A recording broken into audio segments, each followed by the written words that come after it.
पिछले 4 दिनों से जारी इजरायल और फिलिस्तीन का टकराव थमने का नाम नहीं ले रहा है। आज की इस वीडियो में हम आपसे बात करेंगे उन वजहों के बारे में जिससे ये टकराव शुरू हुआ और साथ ही यह भी जानेंगे कि गाजा पट्टी क्या है, ये हमास क्या है और ये आयरन डोम एंटी मिसाइल सिस्टम क्या है।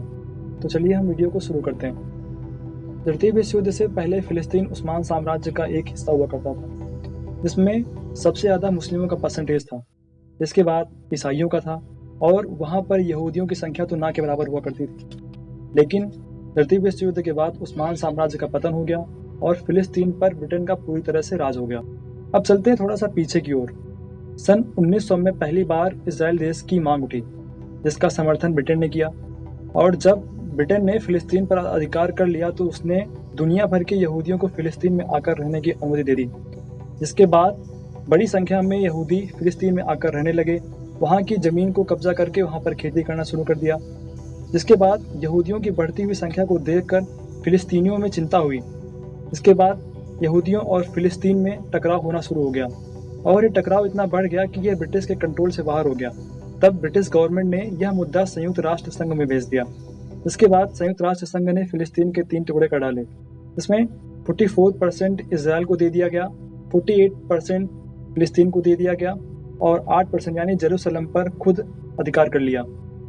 जेरूसलम को उसने किसी को नहीं दिया था, जिसके पीछे वजह थी कि जेरूसलम ईसाइयों, यहूदियों और इस्लाम धर्म तीनों के लिए बहुत ही महत्वपूर्ण जगह थी।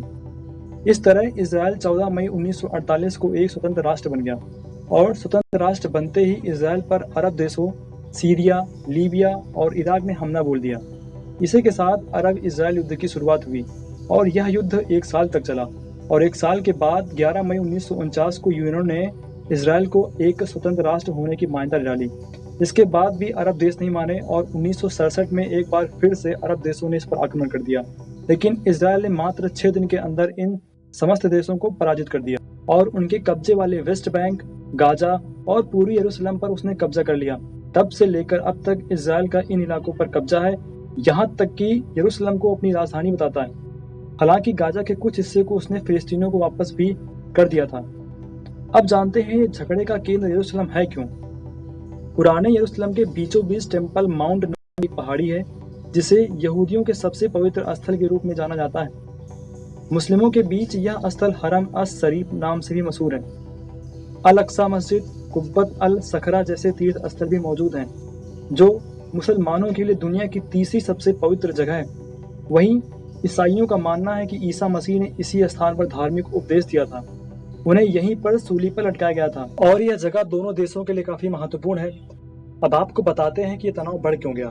कुछ दिनों पहले इजरायली सुप्रीम कोर्ट ने आदेश दिया कि शाहजरा, जो कि यरूशलेम के काफी नजदीक है, वहां से फिलिस्तीनियों को हटाया जाए, जिसके पीछे उन्होंने तर्क दिया कि शाहजरा की जमीन इजरायलियों की है, जिसे यहूदियों ने 150 साल पहले अरब देशों से खरीदा था। जिसके बाद फिलिस्तीनियों को संदेह होने लगा कि इजराइल पूरे फिलिस्तीन पर कब्जा करना चाहता है, जिसमें उनका धार्मिक स्थल भी शामिल है। जिसके बाद आतंकी संगठन हमास, जिसे अरब देशों का समर्थन भी प्राप्त है, उसने काफी बड़ी संख्या में रॉकेट लॉन्च करने शुरू कर दिए। लेकिन इजराइल की आयरन डोम एंटी मिसाइल सिस्टम ने उनके 1-2 रॉकेट को छोड़कर बाकी सभी रॉकेटों को हवा में ही नष्ट कर डाला।